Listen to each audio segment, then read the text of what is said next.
انتہائی مبارکباد کے لائق ہیں عمومی طور پر آپ تمامی لوگ، اور خصوصی طور پر فیضان غوث اعظم کمیٹی کے وہ نوجوان کہ جنہوں نے بڑی کاوشوں اور محنتوں کے ساتھ اس پاکیزہ محفل کو اپنے امام صاحب قبلہ کی سرپرستی میں سجایا۔ دعا کرتے ہیں پروردگار عالم ہم سب کو کربلا والوں کے فیضان سے مالا مال فرمائے۔ کافی دیر سے آپ لوگ بیٹھے ہوئے ہیں اور مجھ سے پہلے آپ لوگوں نے ایک مختصر سا اور اصلاحی بہترین خطاب علم کے حوالے سے حضرت مولانا حافظ و قاری محمد رفیق صاحب قبلہ سے سماعت فرمایا، اور جو ہمارے مہمان نعت خواں باہر سے تشریف لائے ہیں ان کی زبانی اور جناب امین برکاتی صاحب قبلہ کی زبانی نعت و منقبت کے اشعار بھی سنیں۔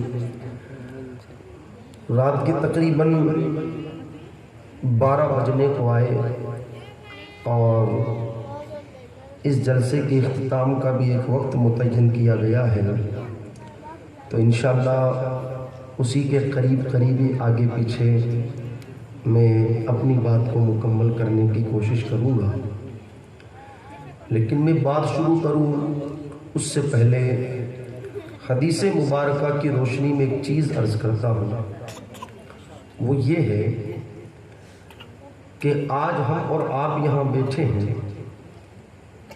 کسی کو معلوم ہو یا نہ ہو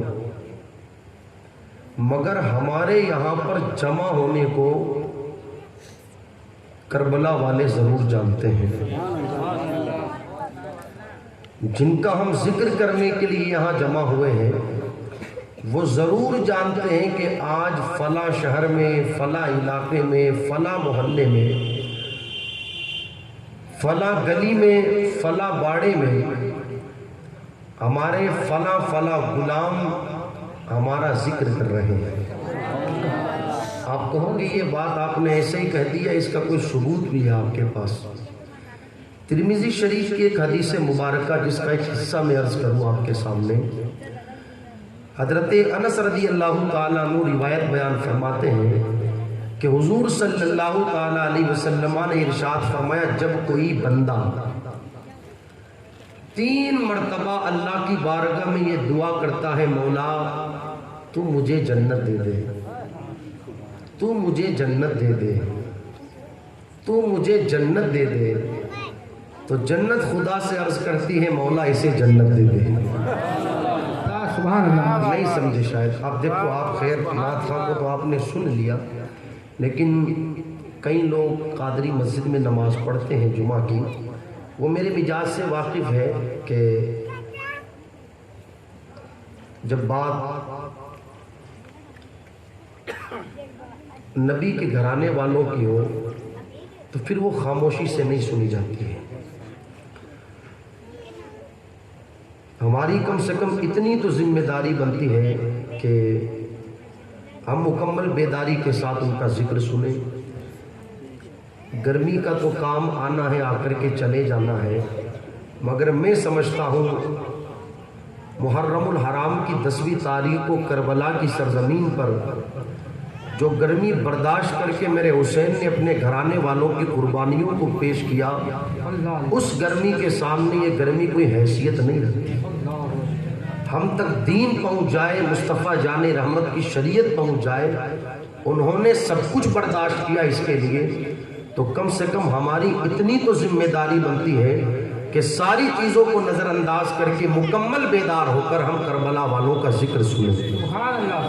ایک مرتبہ اپنے دونوں ہاتھوں کو بلند کر کے آقا حسین کا نام بلند کرے، یا حسین یا حسین یا حسین یا حسین۔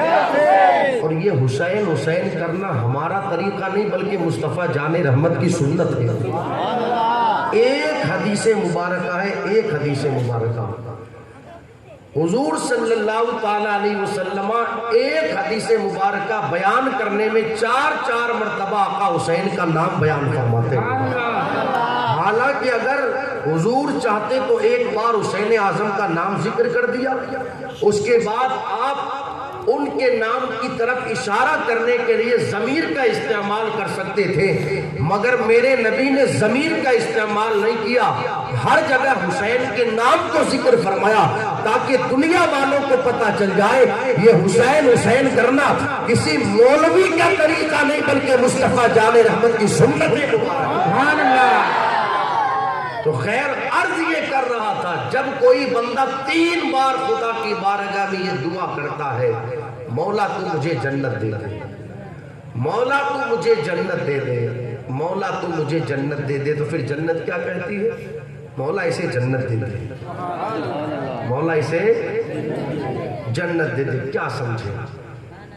دعا تو بندے نے خدا سے کی کہ مولا اسے جنت دے دے، مولا مجھے جنت دے، دعا بندے نے خدا سے کی کہ مولا مجھے جنت دے، ترمذی شریف کی حدیث مبارکہ، اور جنت کو پتہ چل گیا کہ یہ بندہ خدا کی بارگاہ میں میرا سوال کر رہا ہے کہ مولا مجھے جنت دے دے، تو ہماری طرف سے جنت نے بھی خدا کی بارگاہ میں عرضی لگائی، مولا جو مجھے طلب کر رہا ہے تو اسے جنت دے دے۔ پتہ کیا چلا؟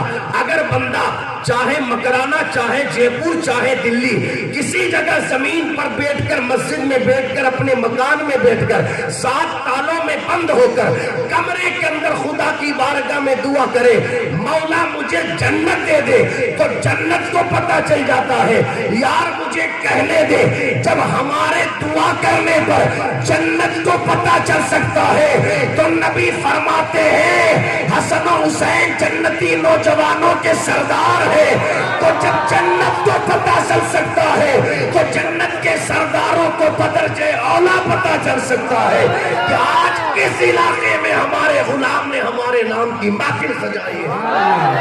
نعرہ تکبیر، نعرہ رسالت، ذکر شہدائے کربلا، سبحان اللہ سبحان اللہ۔ ہمارا یہ ایمان ہے، کوئی ہمیں دیکھے یا نہ دیکھے، چاہے کسی چینل سے لائیو دکھوایا جائے یا نہ دکھوایا جائے، مگر ہمارا ایمان ہے کربلا والے ہمیں ضرور دیکھ رہے ہیں۔ تو خیر مکمل بیداری کے ساتھ بیٹھے، انشاءاللہ ہم یہاں سے جب اٹھیں گے تو اپنے دامن میں بہت کچھ لے کر کے اٹھیں گے، اس لیے کہ آج اہل بیت کے ذکر کے حوالے سے ہم اور آپ یہاں پر حاضر ہوئے ہیں۔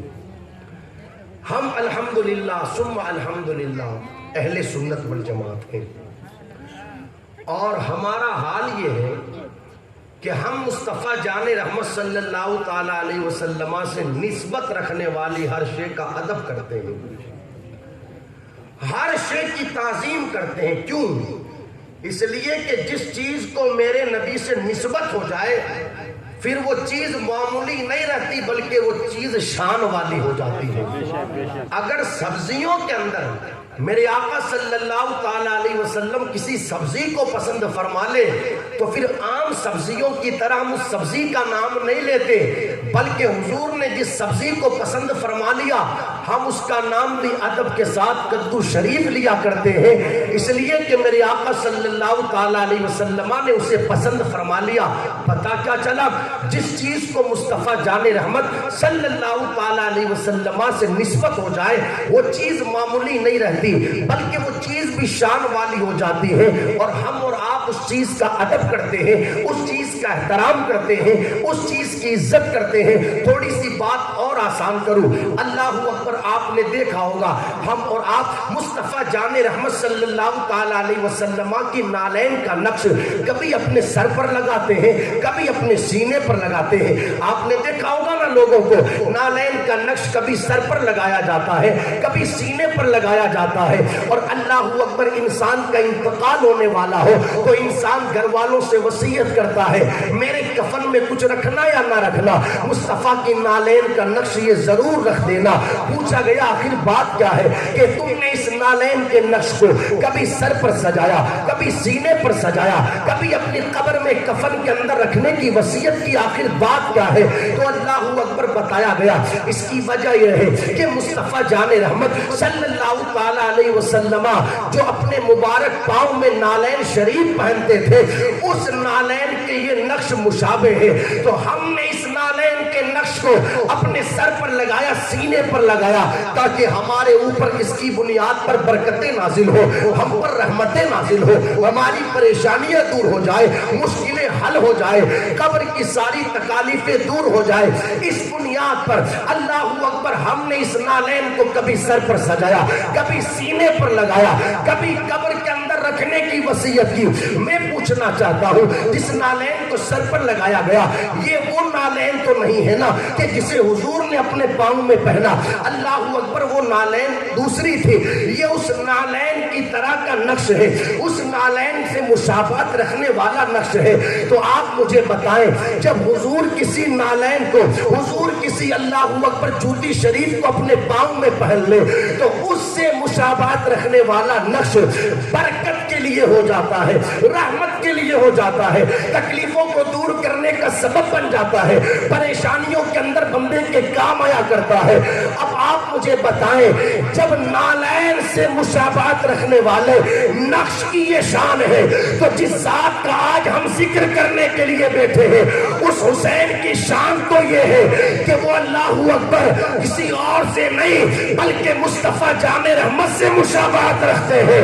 سرکار مولائے کائنات کہتے ہیں اللہ نے مجھے حسن مصطفیٰ اور حسین اعظم کی شکل میں دو شہزادے عطا فرمائے، اور ان شہزادوں کی شان یہ ہے کہ اگر دونوں کو کھڑا کر دیا جائے تو سامنے کھڑے یہ رہتے ہیں، ان میں جلوہ آمینہ کے لال کا نظر آیا کرتا ہے۔ تو جب نالین سے مشابہت رکھنے والا نقش برکت والا ہوتا ہے تو ان حسین اعظم اور حسن مصطفیٰ کی عظمتوں کا حال کیا ہوگا جو مصطفیٰ جامع رحمت سے مشابہت رکھتے ہیں۔ نعرے تکبیر، نعرے رسالت، نعرے حیدری، ذکر شہدائے کربلا، خواجہ کا ہندوستان، مسلک اعلیٰ حضرت وہ سیدنا سرکار امام حسین رضی اللہ تعالیٰ عنہ، حضور سیدی سرکار اعلیٰ حضرت کہتے ہیں ایک سینے تک مشابہ، ایک وہاں سے پاؤں تک، ایک سینے تک مشابہ، ایک وہاں سے پاؤں تک، حسن سبتین ان کے جاموں میں ہے نیما نور کا، اور صاف شکل پاک ہے دونوں کے ملنے سے عیاں، صاف شکل پاک ہے دونوں کے ملنے سے عیاں، خط تو ام میں لکھا ہے یہ دو ورقہ نور کا۔ اور امام اہل سنت کی ایک ربائی اور سنے، معدوم نہ تھا سایہ شاہ ثقلین، معدوم نہ تھا سایہ شاہ ثقلین، اس نور کی جلوہ گاہ تھی ذات حسنین، معدوم نہ تھا سایہ شاہ ثقلین۔ کہا جاتا ہے نا بھائی حضور کا سایہ نہ تھا، امام کہتے معدوم نہ تھا سایہ شاہ ثقلین، اس نور کی جلوہ گاہ تھی ذات حسنین۔ حضور کا سایہ تو نہیں تھا، مگر حضور کا سایہ دیکھنا ہو تو امام حسن مصطفیٰ اور حسین اعظم کو دیکھ لیا جائے۔ معدوم نہ تھا سایہ شاہ ثقلین، اس نور کی جلوہ گاہ تھی ذات حسنین۔ سمجھ آ رہی ہے میری بات؟ یہ سیدنا سرکار آقا حسین اور آقا حسن مصطفیٰ رضی اللہ تعالی عنہما کی عظمتیں ہیں۔ ہم اور آپ ان کی عظمتوں کو کیا بیان کریں جن کی عظمتیں مصطفیٰ جان رحمت نے بیان فرمائی۔ میرے آقا صلی اللہ تعالی علیہ وسلم ارشاد فرماتے لوگو حسین منی وانا من الحسین، حسین مجھ سے ہے اور میں حسین سے ہوں۔ مطلب کیا؟ آقا فرماتے حسین مجھ سے ہے اور میں حسین سے ہوں، یعنی حسین کا کھانا پینا حسین کا کھانا پینا نہیں، یہ نبی کے کھانے پینے کی طرح ہے۔ حسین کا چلنا پھرنا یہ نبی کے چلنے پھرنے کی طرح، حسین کا اٹھنا بیٹھنا یہ نبی کے اٹھنے بیٹھنے کی طرح، حسین کا مسکرانا یہ نبی کے مسکرانے کی طرح، وہ کھانے پینے میں نبی کی طرح، اٹھنے بیٹھنے میں نبی کی طرح، چلنے پھرنے میں نبی کی طرح، سونے جاگنے میں نبی کی طرح، حتیٰ کہ شکل و صورت میں نبی کی طرح۔ میرے آقا فرماتے حسین مجھ سے ہے اور میں حسین سے ہوں۔ یہ سیدنا سرکار امام حسین رضی اللہ تعالیٰ عنہ کی عظمتیں میرے نبی نے بیان فرمائی۔ اور آپ دیکھیں حسین اس ذات کا نام ہے کہ جتنے یہ زمین پر نہیں کھیلے، غور سے سنیے گا جملہ، ساری تقریر ایک طرف، یہ جملہ ایک طرف،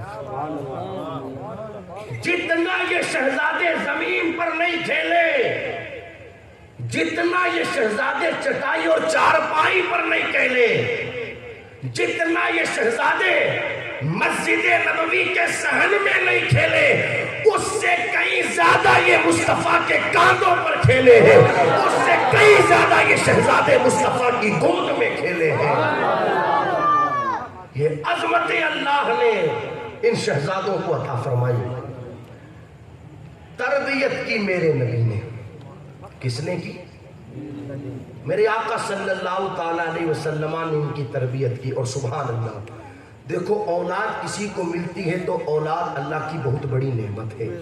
سچ بتانا، جس کسی کو بھی اولاد ملی ہے تو اولاد ملنے کے بعد اس بندے کی کیفیت کیا ہوتی ہے؟ بھائی سب کی اپنی اپنی تمنائیں ہوتی ہیں، اولاد بڑی ہوگی تو میری خدمت کرے گی، اولاد بڑی ہوگی تو دولت کمائے گی، فلاں ڈگری حاصل کرے گی، شہرت حاصل کرے گی، فلاں اقتدار حاصل کرے گی، دنیا حاصل کرے گی۔ سب کے اپنے اپنے خیالات، اپنی اپنی آرزویں ہوتی ہیں۔ لوگ اپنی اولاد کو پالتے ہیں دنیا کے لیے، مگر میرے نبی نے اپنے شہزادوں کو پالا تھا دین کے لیے، رب کی توحید کے تحفظ کے لیے، مصطفیٰ جامع رحمت صلی اللہ تعالیٰ علیہ وسلم کے ناموس کی تحفظ کے لیے، شریعت کے تحفظ کے لیے میرے نبی نے اپنے شہزادوں کو پالا۔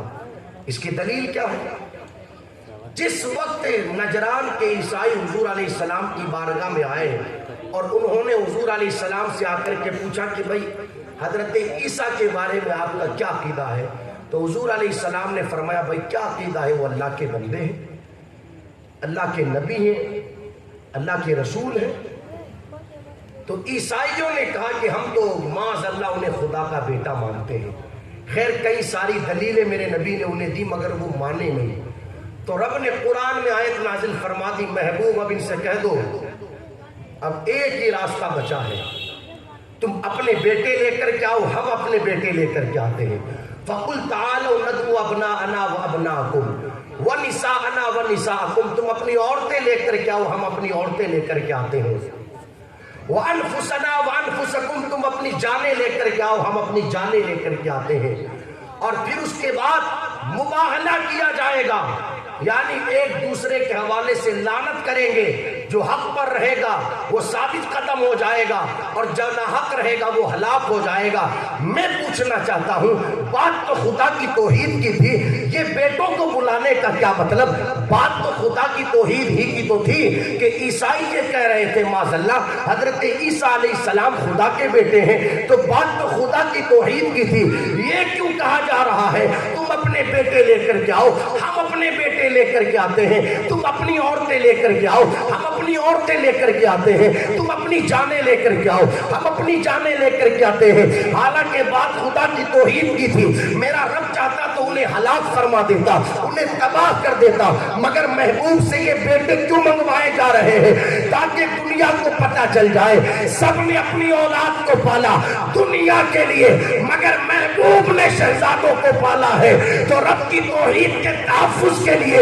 اور جس مقصد سے میرے مصطفیٰ نے حسین کو پالا، کربلا کی دھرتی پر میرے حسین نے اس مقصد کو پورا کر کے دکھایا کہ دین کے لیے سب کچھ لٹانا تو گوارا تھا، مگر مصطفیٰ کی شریعت پر آ جائے یہ میرے حسین کو کبھی گوارا نہ ہوا۔ دنیا والوں کو بتا دیا حسین نے سب کچھ لٹا دیا ہے اور نانا کے دین کو بچا لیا ہے، اور ثابت ہو گیا کہ سب پانے گئے ہیں دنیا کے لیے، حسین پالا گیا تھا مصطفیٰ کی شریعت کے لیے۔ نعرہ تکبیر، نعرہ کمال میرے نبی نے شہزادوں کی تربیت فرمائی. اور سبحان اللہ دیکھیں اگر آپ کے ذہن حاضر ہیں کس شان سے تربیت کی. سبحان اللہ. کئی نانا یہاں بیٹھے ہوں گے اور کئی ناناؤں کے کئی نواسے ہوں گے, مگر کائنات میں جو محبت میرے نبی نے اپنے نواسوں سے کی وہ کہیں نظر نہیں آتی. سبحان اللہ. وہ کیسی محبت تھی. صحابہ کہتے ہیں یار سوچے سوچے کیا محبت تھی کہ حسن مجتبیٰ حضور کی گود میں رہتے, حضور اپنی مبارک زبان حسین کو چوساتے اور حسین کی مبارک زبان میرے نبی خود چوستے. یہ محبت کا انداز, یہ محبت کا انداز. اور پالا کس پیار سے, پالا کس ناز سے.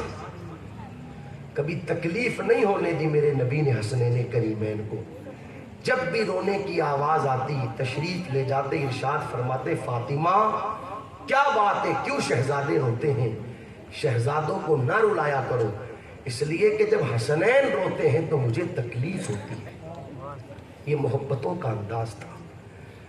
جس وقت آقا حسین رضی اللہ تعالیٰ عنہ پیدا ہوئے اس وقت میرے نبی کو کسی نے خبر دی کہ آپ کی بیٹی فاطمہ کے گھر پر بیٹا پیدا ہوا ہے. سبحان اللہ. بیٹے آج ہمارے یہاں پر بھی پیدا ہوتے ہیں. سچ بتانا جب کسی کے یہاں بچے کی ولادت ہوتی ہے تو خوشی کا کوئی ٹھکانہ رہتا ہے, خوب خوشیاں مناتے ہیں لوگ. یار اس وقت کیا منظر رہا ہوگا کہ جب خاتون جنت کے یہاں جنتی نوجوانوں کے سردار تشریف لے کر کے آئے. نبی کو اطلاع دی گئی آپ کی بیٹی فاطمہ کے یہاں شہزادہ پیدا ہوا ہے, حضور تشریف لے کر کے آئے. جب بھی میرے نبی شہزادوں کو پکارتے تو نواسا کہہ کر کے نہیں پکارتے, جب بھی پکارتے بیٹا کہہ کر کے پکارتے. ارشاد فرمایا فاطمہ لاؤ تو صحیح ہمارا بیٹا کہاں ہے. کیا فرمایا؟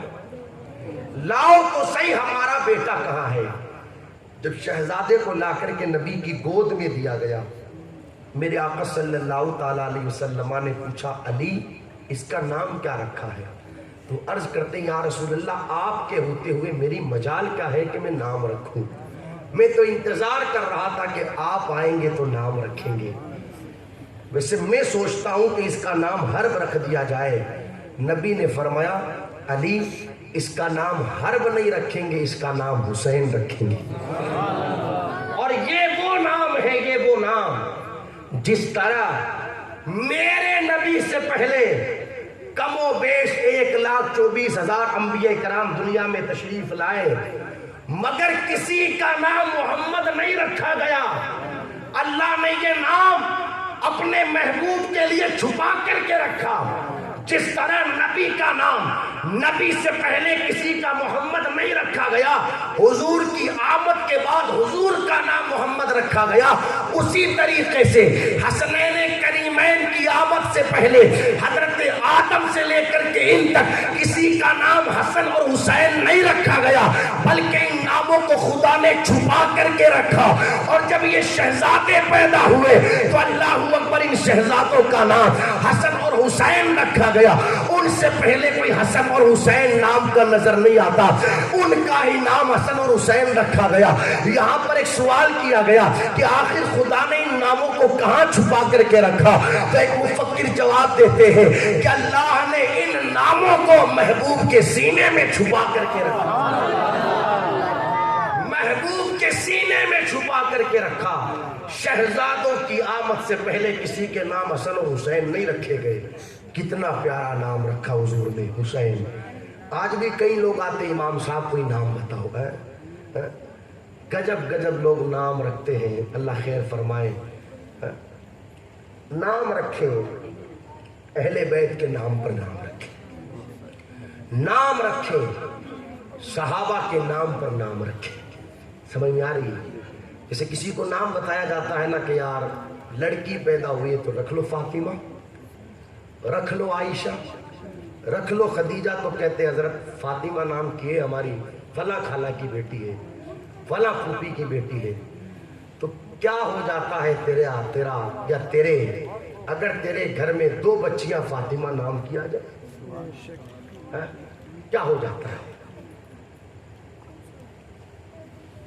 میرے آقا نے ارشاد فرمایا فاطمہ فتم سے بنا ہے، اللہ نے میری بیٹی کو بھی جہنم سے آزاد فرما دیا ہے، اور جو جو اس سے محبت کرنے والا ہوگا اللہ نے سب کو جہنم سے آزاد فرما دیا۔ کیا چلا جاتا ہے اگر نام فاطمہ رکھ لیا جائے؟ لڑکوں کا نام رکھنا ہے، کیا چلا جاتا ہے کسی کا نام حسن رکھ لیا جائے، کسی کا نام غلام حسین رکھ لیا جائے؟ صرف محفل سجائے ہم شہدائے کربلا کے ذکر کے عنوان سے، اور جب نام رکھنے کے لیے کہا جائے ان کے ناموں پر تو لوگ کہتے ہیں پرانے ہیں، کوئی نیا نام بتاؤ، استغفر اللہ۔ تو پھر یزید رکھ لو، آج تک کسی نے نہیں رکھا۔ سمجھ میں آ رہی ہے؟ نام ایسے رکھے، نام ایسے کہ جن ناموں کی برکتیں ملے۔ ہمارے پیر و مرشد کی بارگاہ میں ایک شخص آیا اور کہا کہ حضرت کوئی نام بتائیے اچھا سا، تو ایسا بتانا کہ پورے محلے میں کسی کا نام ہو۔ تو حضرت فرماتے ہیں کیوں فکر کرتا ہے، ایسا بتا دوں کہ پورے گاؤں میں کسی کا نہیں؟ کہ یہ تو اور خوشی کی بات ہے۔ پھر کہا اگر تو گئے تو ایسا بتا دوں کہ پورے شہر میں کسی کا نہیں۔ تو پھر وہ اور مسکرایا اور خوش ہوا کہ اگر تو کہے تو ایسا بتا دوں کہ پورے ضلع میں کسی کا نہیں۔ تو کہا ٹھیک ہے حضرت بتا دو۔ کہا پھر فرمایا کہ یزید رکھ دو۔ مطلب کتنے افسوس کی بات، لوگوں کو اہل بیت کے نام پر نام رکھتے ہوئے شرم آتی ہے۔ اس طرح کی بات کرتے ہیں لوگ کہ نام پرانا ہو گیا۔ آپ دیکھیں سرکار آقا حسین نے اپنے شہزادوں کا نام اپنے بابا علی کے نام پر علی رکھا۔ کیا رکھا؟ اور پہچان کے لیے بڑے والے کا علی اکبر کر دیا، چھوٹے والے کا علی اصغر کر دیا، اور درمیان والے کا علی اوسط کر دیا۔ تو انہوں نے تو نہیں کہا کہ میرے بابا کا نام علی ہے تو مجھے کیا ضرورت ہے، انہیں پتا تھا علی یہ کوئی معمولی نام نہیں ہے، بلکہ یہ وہ نام ہے کہ جس نام کی برکت سے اللہ مشکلیں آسان فرما دیتا ہے۔ سمجھ میں آ رہی ہے میری بات؟ تو اس لیے اہل بیت کے نام پر نام رکھے جائے۔ تو میرے نبی نے نام رکھا، کیا نام رکھا؟ حسین۔ کیا نام رکھا؟ حسین۔ سبحان اللہ۔ اور پھر اس کے بعد میرے آقا علیہ السلام نے گھٹی دی۔ کیا دیا؟ گھٹی۔ زور سے بولے۔ گھٹی۔ گھٹی میں ہم اور آپ بچوں کو کیا دیتے ہیں؟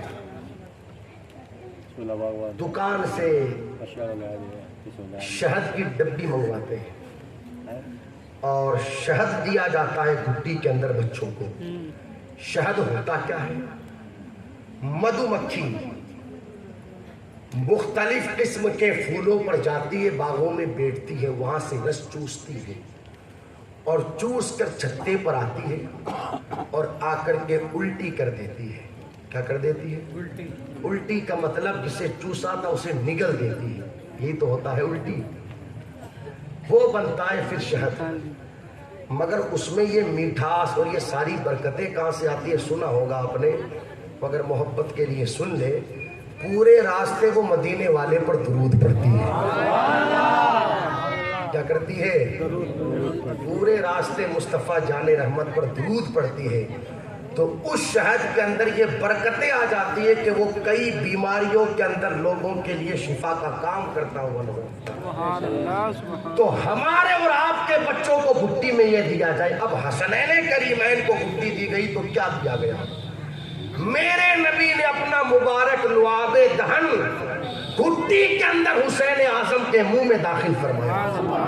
اب ایک چیز اور عرض کروں، جو ہمارے بزرگ ہیں وہ میری اس بات کا سپورٹ کریں گے کہ لوگ جب بھی بچوں کو گھٹی دلواتے ہیں تو کسی نیک سے دلواتے ہیں۔ کس سے دلواتے ہیں؟ جو طبیعت کا اچھا ہو، اخلاق کا اچھا ہو، نمازی ہو، پرہیزگار ہو، اس سے گھٹی دلواتے۔ کیوں؟ اس لیے کہ ان کا ماننا ہے کہ جو گھٹی دے گا نا اس گھٹی دینے والے کا اثر جس کو گھٹی دی جا رہی ہے اس کی زندگی پر پڑے گا. اور یہی وجہ ہے کہ جب کوئی بچہ بڑے ہو کر کے بگڑ جاتا ہے تو کئی بار ماں باپ تانا دیتے ہوئے کہتے ہیں فلاں سے گھٹی دلوائی تھی اسی کا اثر ہو رہا تھا, میں نے تو کہا تھا کہ اس سے مت دلواؤ کسی دوسرے سے دلوا دو. آج یہ نوبت نہ آتی. اور اگر بچہ بڑا ہو کر کے کامیاب ہو جائے تو جس سے گھٹی دلوائی تھی لوگ اس کی تعریف کرتے ہیں کہ یار فلاں سے گھٹی دلوائی تھی اور اسی گھٹی کا اثر ہے. یہ آج ہمارا بچہ طبیعت کا بھی اچھا ہے, اخلاق کا بھی اچھا ہے, صورت و کردار کا اچھا ہے. نتیجہ کیا نکلا؟ جو گھٹی دینے والا رہتا ہے اس کا اثر جس کو گھٹی دی جا رہی ہے اس کی زندگی پر پڑتا ہے. اب سوال یہ پیدا ہوا, حسن مصطفیٰ کو گھٹی میرے نبی نے دی, حسین اعظم کو گھٹی میرے نبی نے دی, اب اس گھٹی کا اثر ان کی زندگی پر کیا پڑا؟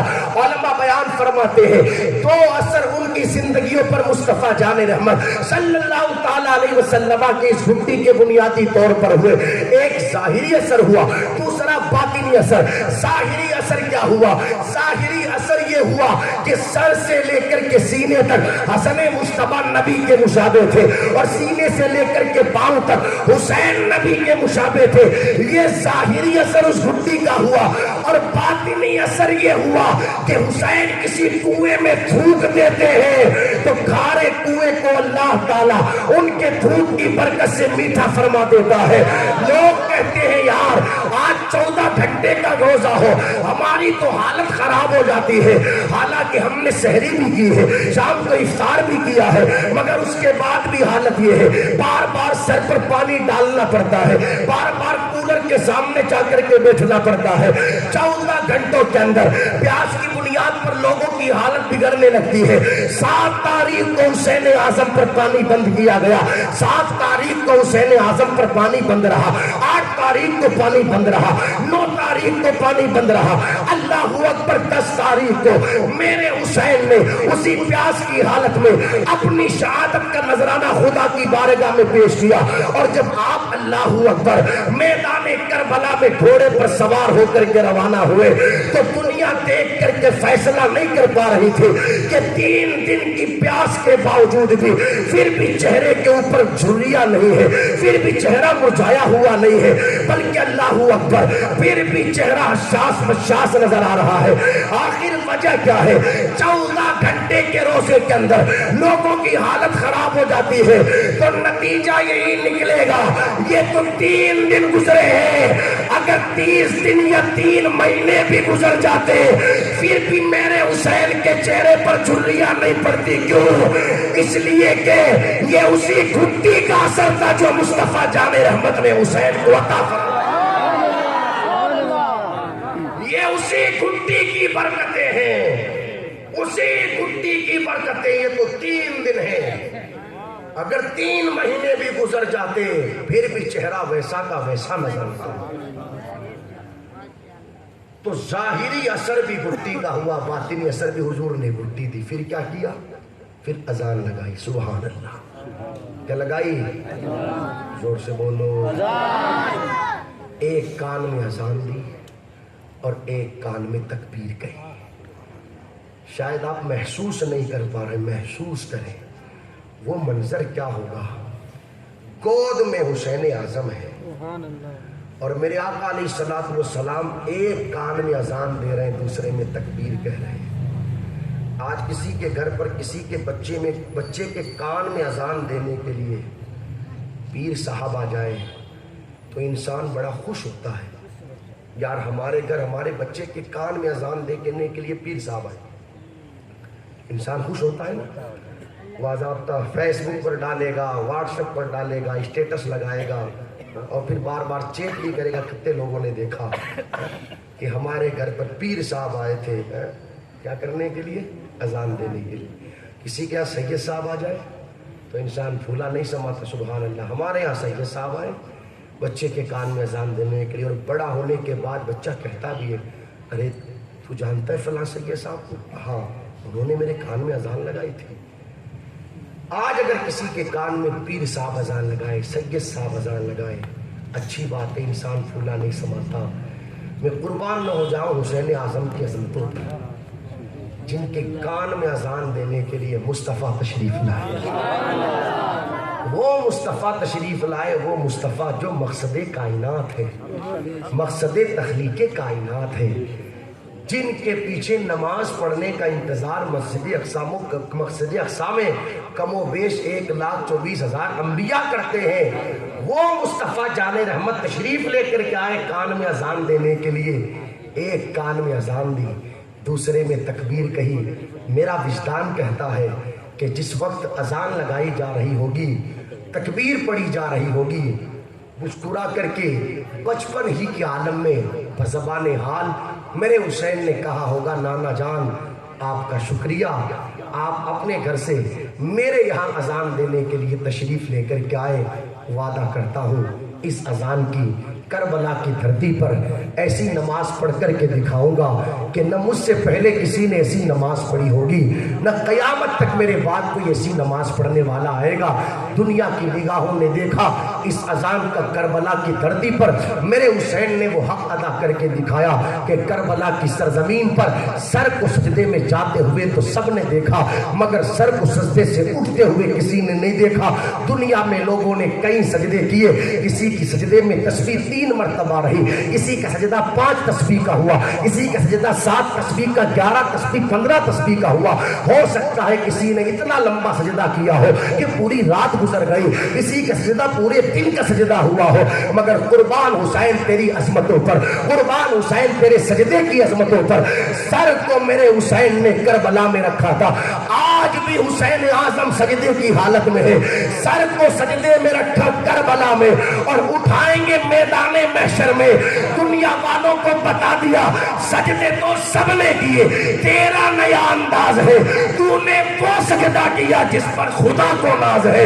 لوگوں نے سجدے کیے، چند لمحوں کے بعد اٹھا لیے، حسین نے وہ سجدہ کیا کہ سر کو جھکایا کر کربلا میں اٹھایا جائے گا میدان محشر میں۔ نعرے تکبیر، نعرے رسالت، ذکر شہدائے کربلا۔ میرے حسین کے کان میں نبی نے اذان لگائی، سبحان اللہ، اس نام سے حضور نے پالا۔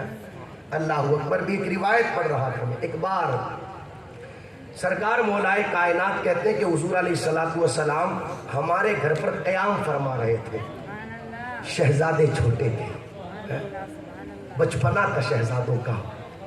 تو ہوا یوں کہ رات میں شہزادوں کو بھوک لگی، بچے اٹھ جاتے ہیں نا رات میں، تو سچ بتانا جب بچے رات میں اٹھتے ہیں تو ان بچوں کی بھوک کو مٹانے کے لیے کون بیدار ہوتا ہے؟ بھئی ماں، آپ ادھر دیکھیں، آنے والے آتے رہیں گے، جانے والے، آپ مجھے دیکھیں مجھے دیکھیں، اس لیے کہ ابھی مجھ سے بہتر کوئی نہیں کر رہا بات۔ ہاں، اس سے بہتر بات دنیا میں ہو ہی نہیں سکتی۔ ہاں، اس سے بہتر بات دنیا میں ہو ہی نہیں سکتی۔ تو سرکار مولائے کائنات کہتے ہیں شہزادے بیدار ہوئے، تو سیدہ فاطمہ بھی بیدار ہوئی۔ حضور نے سے عرض کرنے لگی، یا رسول اللہ شہزادوں کو بھوک لگی ہے، میں دودھ پلا دیتی ہوں۔ حضور نے فرمایا فاطمہ نہیں، شہزادے میرے پاس سو رہے ہیں تو دودھ بھی میں پلاؤں گا۔ حضور علیہ السلام اٹھے، دیکھا تو گھر میں تو دودھ تھا نہیں، تو آپ نے شہزادوں کے لیے بکری کے تھنوں سے دودھ دھوا اور دودھ دھو کر کے پھر شہزادوں کو پلایا۔ کس ناز سے میرے نبی نے شہزادوں کو پالا ہے۔ کوئی کرتا ہے آج اپنے نواسوں سے اتنی محبت؟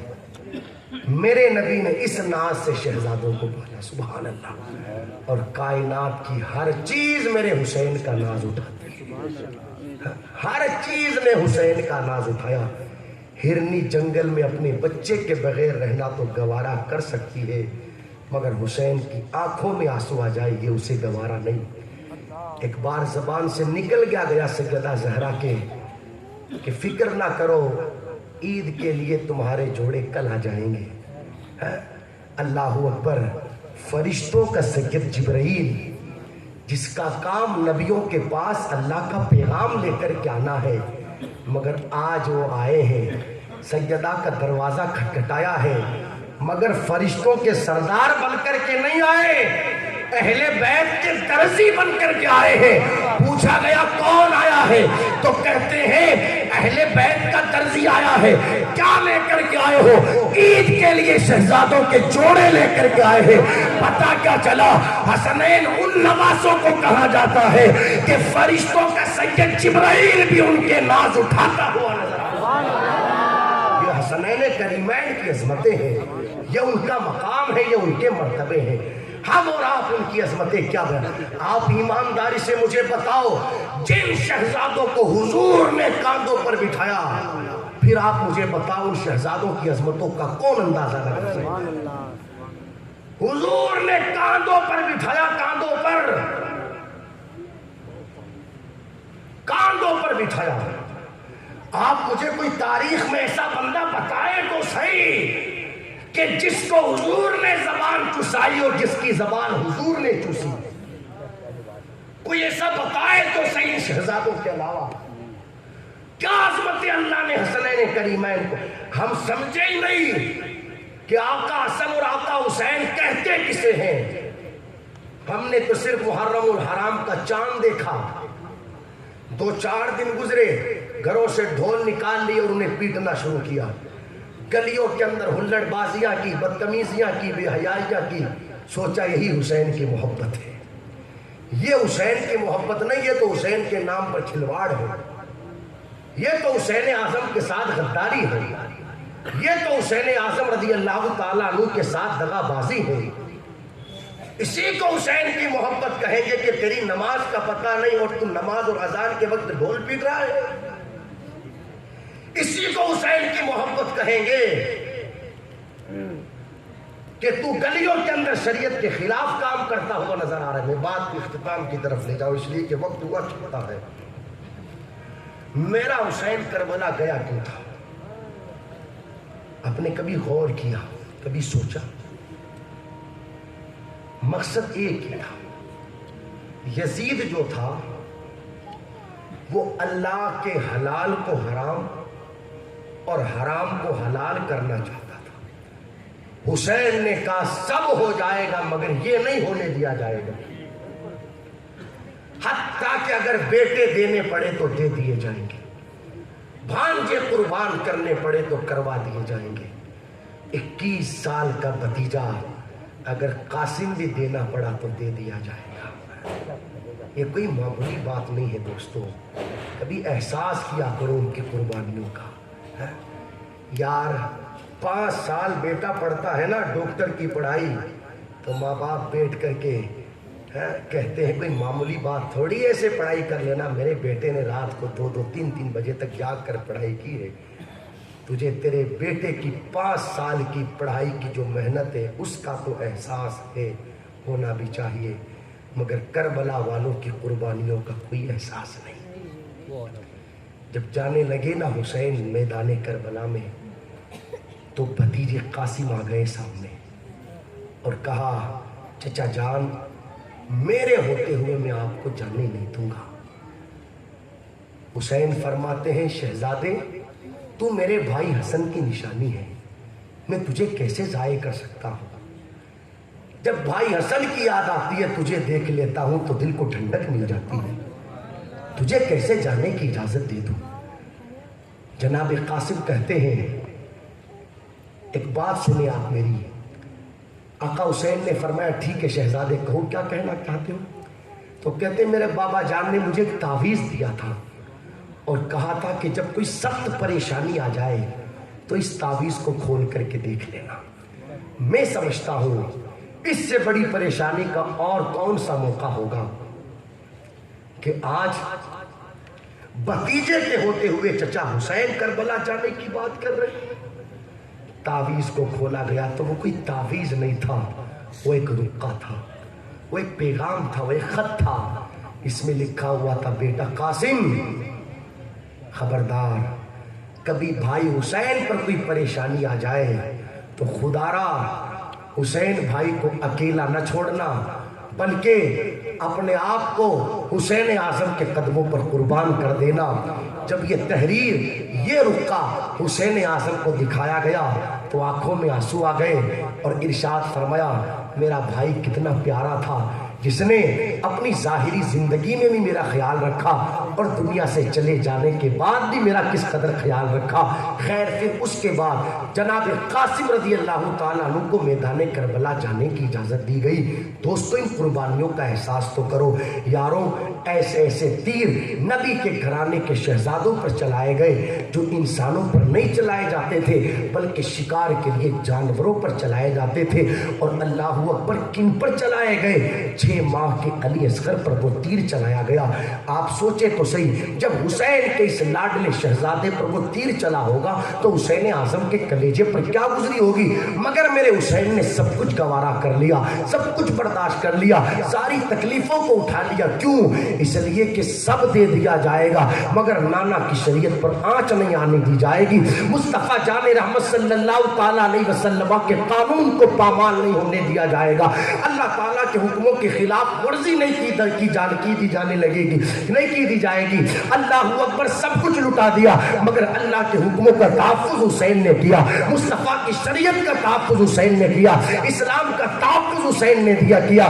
میں پوچھنا چاہتا ہوں جس مقصد کے لیے حسین نے ساری قربانیاں پیش کی, جس چیز کے لیے کربلا سجا, جس چیز کے لیے بھانجے بھتیجے شہزادے سب کچھ لٹا دیے گئے, ہم نے اس حوالے سے کیا کیا؟ یہی کیا کہ اسی محرم الحرام کے مبارک مہینے میں دین کو بدنام کیا. یزید جو تھا نا اس کا کرتوت یہ تھا کہ وہ نشہ کرتا تھا. کیا کرتا تھا؟ یہ نشہ کرنا, جوا کھیلنا, مجرے دیکھنا, گانے باجے سننا, ناچ کود کرنا, یہ سب یزید کے کام تھے. اسی بنیاد پر تو میرے حسین نے کہا تھا کہ سب کچھ منظور ہے مگر ایسے ظالم کی بیعت کبھی منظور نہیں. 11 مہینے خوب لوگوں نے جوئے کھیلے, خوب نشے کیے, اور جیسے ہی محرم الحرام کا چاند نکلا ڈال لیے گلوں میں ڈھول اور آ گئے میدان میں. ہم حسین سے محبت کرتے ہیں, ہمارا عقیدہ ہے کہ ہمارا حسین زندہ ہے اور اپنی زندگی کے ساتھ وہ ہمیں دیکھ بھی رہے ہیں. کیا وہ اپنی مزار مقدسہ سے نہیں کہتے ہوں گے واہ ہرے جھوٹے, کیا میں ہی ملا تھا تجھے جھوٹی محبت کرنے کے لیے؟ میں نے تو دین کے لیے سب کچھ دے دیا, تو نے اس دین کے ساتھ یہ کیا کہ گلیوں میں اس دین کا مذاق بنوایا. اس لیے ہماری ذمہ داری بنتی ہے بدلے اپنے آپ کو, اپنی زندگیوں میں انقلاب پیدا کریں, سچے حسینی بنے. سچے حسینی, سچا حسینی وہی ہوگا جو نمازوں کی پابندی کرے گا, قرآن کی تلاوت کرے گا, مصطفیٰ جان رحمت صلی اللہ تعالیٰ علیہ وسلم کی شریعت پر عمل کرے گا. محرم الحرام کی 10 تاریخ کو آپ روزہ رکھیں, 9-10 کا رکھیں یا 10-11 کا رکھیں, تاکہ آپ کو احساس ہو یار ہم سے تو 14 گھنٹے کا روزہ رکھنے میں یہ کیفیت ہو جاتی ہے, کربلا والوں نے 3 دن پیاسے رہ کر کے اپنے وقت کو کیسے گزارا ہوگا. موبائلوں کے اندر 50-50 گانے اور 100 فلمیں بھری ہیں اور زبان پر دعویٰ یہ ہے کہ میں حسین سے محبت کرتا ہوں. مجھے شرم نہیں آتی یہ دعویٰ کرتے ہوئے؟ رات کو موبائلوں کی اسکرینوں پر غیر محرم لڑکیوں کی تو فوٹویں دیکھے, غیر محرم عورتوں سے موبائلوں پر چیٹنگ کرے, یوٹیوب پر گندی فلمیں دیکھے اور دعویٰ یہ کرے کہ میں حسین سے محبت کرتا ہوں. میں نے پہلے ابتدا میں یہ جملہ کہا, ہماری ہر حرکتوں سے مصطفیٰ بھی واقف ہے, مصطفیٰ کے نواسے بھی واقف ہیں. کیا وہ نہیں کہتے ہوں گے ہم سے محبت کرنے والا دعویٰ محبت کا کرتا ہے, کرتوت یہ کرتا ہے؟ کیا گزرتی ہوگی ان کے کلیجے پر؟ کیا اسی دن کے لیے انہوں نے یہ سب کچھ تکلیفیں اٹھائی تھی؟ کیا اسی دن کے لیے انہوں نے یہ سب کچھ قربانیاں پیش کی تھی؟ بھول گئے ہم اس ساری چیزوں کو. ایک جملہ سنے آپ, میں نے جمعۃ المبارکہ کے خطاب میں بھی اس جملے کو ذکر کیا تھا, سنے سنے ایمان تازہ ہوگا. حسین کیا ہے, اس کی عظمت نبی کے سجدے سے پوچھو. کس سے پوچھو؟ زور سے بولو, اور زور سے بولو. نبی کے سجدے سے. ہاں, کس کے سجدے سے؟ حضور علیہ السلام کے سجدے سے. آپ سمجھ رہے ہوں گے حضور کا سجدہ کوئی معمولی سجدہ نہیں ہے. جن کی ابتدا میں کم و بیش 1,24,000 انبیاء سجدہ کریں، جن کی ابتدا میں اس نبی کا سجدہ کوئی معمولی سجدہ نہیں، یار امتی سجدہ کرے تو فرمایا گیا سجدے کی حالت وہ حالت ہوتی ہے کہ جس حالت میں بندہ خدا کے قریب پہنچ جاتا ہے، سارے حجابات اٹھ جاتے ہیں، بندہ کہتا ہے سبحان ربی الاعلیٰ، سبحان ربی الاعلیٰ، سبحان ربی الاعلیٰ۔ رب فرماتا ہے میرے بندے مانگ کیا مانگتا ہے، تو جو مانگتا ہے تجھے عطا کر دیا جائے گا۔ وہ بندے کے سجدے کی کیفیت ہے، مجھے بتاؤ نبی کے سجدے کی شان کیا ہوگی؟ سمجھ میں آ رہے ہیں؟ سمجھ میں آ رہی ہے؟ کائنات کے لوگوں کے سجدے ایک طرف اور حضور کا ایک سجدہ ایک طرف،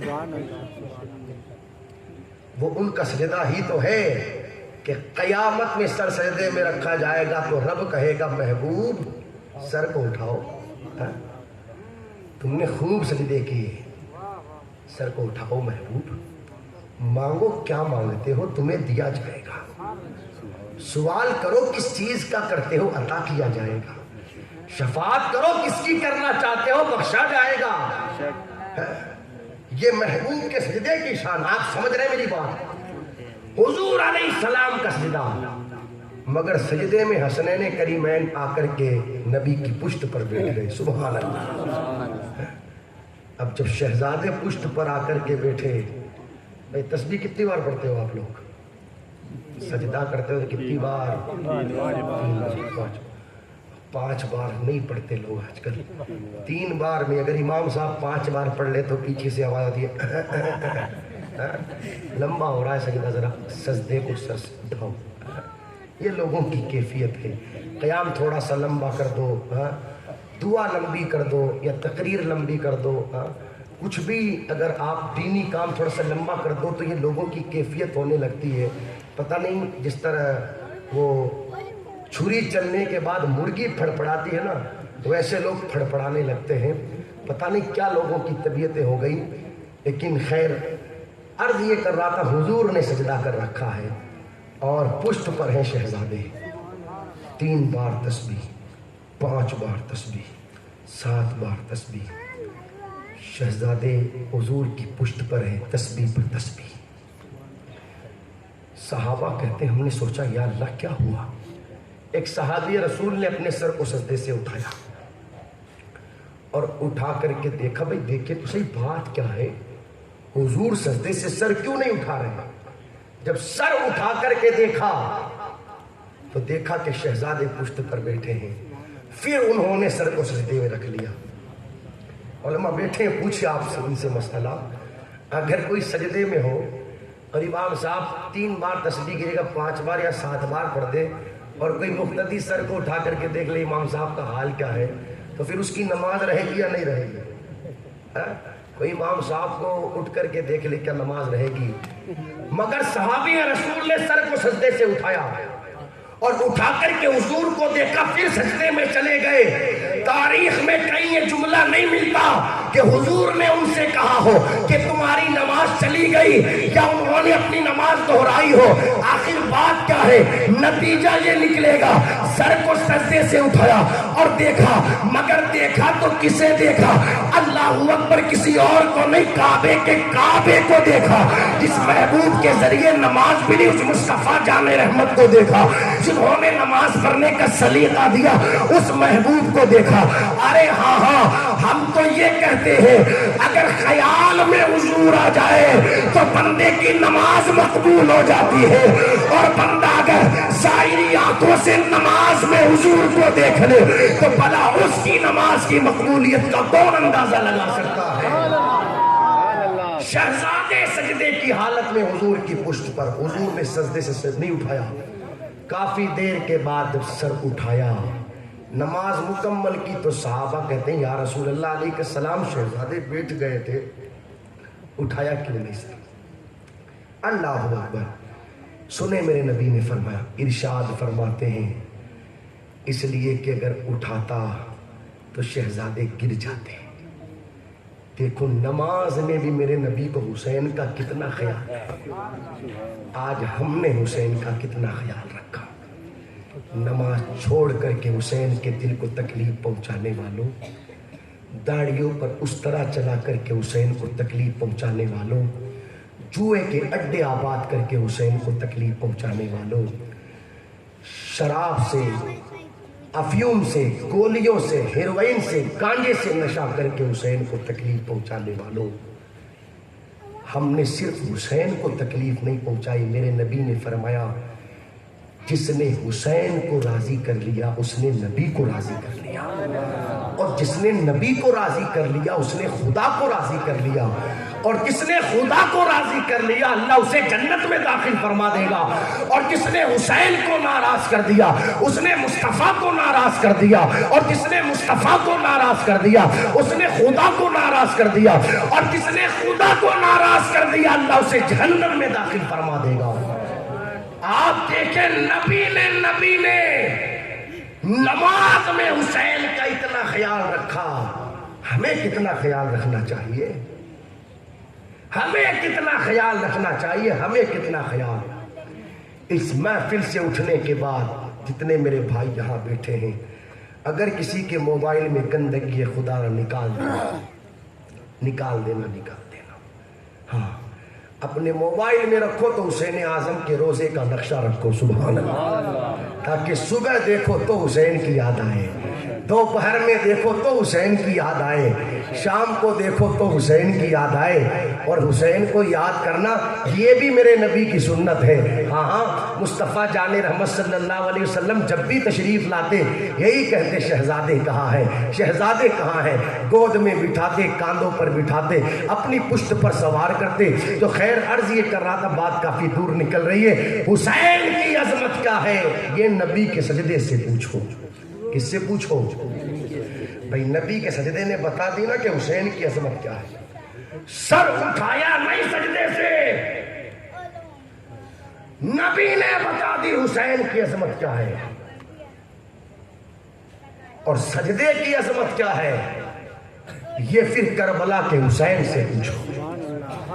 کربلا کی دھرتی میں حسین نے کربلا کی سرزمین پر سر کو سجدے کی حالت میں رکھا، اور اسی حالت میں آپ نے جام شہادت نوش کیا اور دنیا والوں کو بتا دیا کہ سجدے کی عظمت کیا ہے. کہ جام شہادت کسی اور حالت میں نوش نہیں کیا، سجدے کی حالت میں کیا. سجدے کی عظمت حسین نے بتائی. ہماری ذمہ داری بنتی ہے جو پیغامات آپ کی مبارک زندگی سے ہمیں ملتے ہیں، خدا را ان پیغامات پر عمل کرے. ہاں بڑے کم نصیب ہیں، بد نصیب ہیں وہ لوگ جو آج بھی معاذ اللہ یزید کو اچھا بتا کر اس کے نام کے پیچھے رحمت اللہ علیہ لکھ کر استغفر اللہ صدبار استغفر اللہ معاذ اللہ صدبار معاذ اللہ حسین کے کلیجے کو تکلیف پہنچاتے ہیں. ہاں اور حسین کے نانا کے کلیجے کو تکلیف پہنچاتے ہیں. اللہ اکبر. تو خیر یہ حسین اعظم کی عظمتیں تھی. میں خیر پوری رات بیان کرتا رہوں، آپ پوری رات سنتے رہیں. رات مکمل ہو جائے گی مگر ان کی عظمتیں نہ آج مکمل ہوئی ہے، نہ کل مکمل ہوگی، نہ صبح قیامت تک مکمل ہوگی. اس لیے کہ جن کی عظمتوں کو اللہ رسول بلند فرما دے بھلا پھر ان کی عظمتوں کو کم حق کون بیان کر سکتا ہے. کئی یہاں پر حاجی صاحب ہوں گے یا کئی لوگ ایسے ہوں گے جنہوں نے عمرہ کیا ہے. آپ جاتے ہو حج کرنے کے لیے یا عمرہ کرنے کے لیے تو خانہ کعبہ کے اندر ایک پتھر نصب کیا ہوا ہے اسے حجر اسود کہتے ہیں. بھائی لوگ اسے چومتے ہیں نا، کیا کرتے ہیں؟ زور سے بولو. کیوں کیوں کیوں کیوں؟ اس لیے کہ حجر اسود کو میرے نبی نے چوما. کیوں چومتے ہو؟ اس لیے کہ حجر اسود کو نبی نے چوما. ایک بار نبی نے حجر اسود کو چوما تو حجر اسود کی شان یہ قیامت تک اسے چوما جائے گا. اور حدیث شریف کہتی ہے جس نے حجر اسود کو چوما ہے قیامت کے دن حجر اسود انہیں پہچانے گا اور پہچان کر خدا کی بارگاہ میں ان کی شفاعت کرے گا. یہ وہ حجر اسود ہے جس کو نبی نے ایک بار چوما. مگر حسنین کی شان کا، حسنین کو نبی نے صبح میں چوما، دوپہر میں چوما، شام میں چوما، سفر میں چوما، حضر میں چوما، حتیٰ کہ مصطفیٰ جان رحمت نے قرآن کی تلاوت کرتے ہوئے حسنین کو چوما۔ مصطفیٰ جان رحمت نے ہر وقت حسنین کریمین کے بوسے لیے۔ جس حجر اسود کو ایک بار چوما جائے اس کو یہ شان ملتی ہے، تو جس حسنین کو مصطفیٰ جان رحمت نے کئی بار چوما، ان حسنین کی عظمتوں کا کون اندازہ لگا سکتا ہے؟ دعا کرتے ہیں رب کریم کی بارگاہ میں اللہ ہمیں سچا اہل بیت سے محبت کرنے والا بنائے۔ استغفر اللہ ربی من کل ذنب واتوب الیہ۔ کلمہ شریف پڑھ لے بلند آواز سے، لا الہ الا اللہ محمد رسول اللہ صلی اللہ تعالی علیہ وسلم۔ قل لا اسألکم علیہ اجرا الا المودۃ فی القربى وما علینا الا البلاغ۔ السلام